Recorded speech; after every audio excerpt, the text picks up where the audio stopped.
Bonjour Madame Bordelot ainsi que Monsieur Lavoie. Mon nom est Vincent et lors du dernier mois, j'ai eu l'opportunité d'effectuer 2 stages en enseignement de l'éducation physique et à la santé. Et puis, ces 2 stages se sont faits dans des établissements scolaires qui n'offrent pas de programme sport-études à leurs élèves. Donc, j'ai pu en apprendre un petit peu plus sur le champ d'intérêt d'élèves qui n'ont pas l'habitude de pratiquer des sports collectifs ainsi qu'individuels. Alors, avec ces renseignements, j'ai pu vous guider et vous proposer un projet qui présente différentes activités physiques en plein air sous 2 volets. Et puis, avant de rentrer dans le bref du projet, eh bien, je vais vous présenter le plan de ma présentation. Tout d'abord, je vais vous parler de l'idée, comment est-ce qu'elle m'est venue et en quoi est-ce qu'elle consiste, les activités qui seront faites à travers ce projet, ainsi que le fonctionnement de celui-ci. Eh bien, l'idée m'est venue en discutant avec les élèves. Comme je disais, je cherchais à reconnaître un petit peu le champ d'intérêt quant à leurs activités. Et puis, ce qui revenait souvent était les activités en nature, c'est-à-dire à travers la flore, ainsi que les activités qui rejoignent un guidon et un moteur à essence. Donc là, je me suis orienté de ces 2 champs d'intérêt des élèves pour vous présenter mes 2 volets qui vont englober différentes activités physiques. L'objectif de ce projet-là est d'initier et de faire découvrir différentes activités physiques en plein air aux jeunes pour qu'ils puissent les reproduire tout au long de leur vie et qu'ils y prennent goût. En fait, c'était ça l'objectif du projet.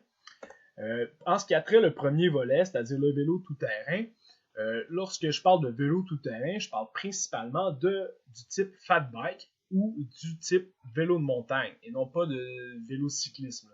Je voudrais davantage que les jeunes s'exercent à l'aide de ces 2 types de vélos à travers un parc à vélo. C'est de plus en plus populaire. On pourrait élaborer ça, différents modules qui sont disponibles pour peaufiner leur technique, leur capacité ainsi que leur habilité. Et puis, l'hiver, à l'aide d'une piste banalisée ainsi qu'une légèrement entretenue, les élèves pourront s'exercer en fat bike comme j'ai eu l'opportunité de le faire avec certains élèves là, lors de mes stages. Il y avait des vélos à disposition qui étaient inutiles, donc il n'y avait pas de projet qui était présenté. Donc j'ai pu l'exercer avec eux, ce qui a été relativement un succès.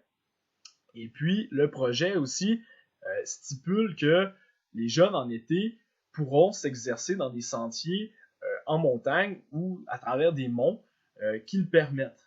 Ce qui va lui permettre, en gros, de faire du vélo à longueur d'année, de différentes manières et à différents endroits. Pour ça, ça va prendre un partenariat entre les différentes instances qui sont propriétaires des endroits. Là. Je veux dire, c'est que les mondes vont devoir être partagés autant que les vélos là, pour que tous les élèves soient en mesure de les utiliser. Et puis, à partir de là, si le partenariat est possible, on pourrait même faire des compétitions entre différents établissements scolaires.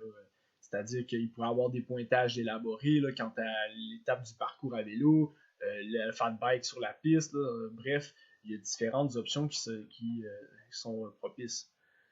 Ensuite de ça, comment ça fonctionnerait? C'est que l'acquisition des casques pourrait se faire à l'aide d'un organisme qui s'appelle Parachute. Celle-ci possède une banque de casques, pardonnez-moi. Puis elle peut nous faire une sorte de subvention. Et puis en dépit de nos facteurs, c'est-à-dire de l'indice de défavorisation et puis d'autres caractéristiques, il est possible d'avoir un don de casque. Donc ça pourrait être une option qui pourrait nous être favorable quant à mon projet, pardonnez-moi. Et puis, l'entretien des vélos pourrait se faire à l'aide des élèves qui sont en entrepreneuriat.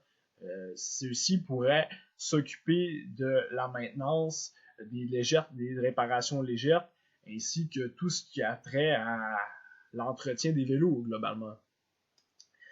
Donc, par ailleurs, c'est-à-dire pour ce qui est du deuxième volet, celui de la randonnée pédestre, les jeunes qui sont moins enclins à vouloir s'exercer à vélo pourraient se porter volontaires à effectuer des randonnées, que ce soit en montagne ou en forêt. Ça pourrait être également une porte d'entrée à initier les jeunes à la santé, sécurité en forêt ou en montagne. Ça pourrait également leur ouvrir une porte sur un loisir ou un passe-temps éventuel. Donc, je vous remercie de m'avoir écouté. J'espère que mes idées vont vous être utiles. Et puis, au plaisir de vous revoir. Je vous remercie. Bonne fin de journée.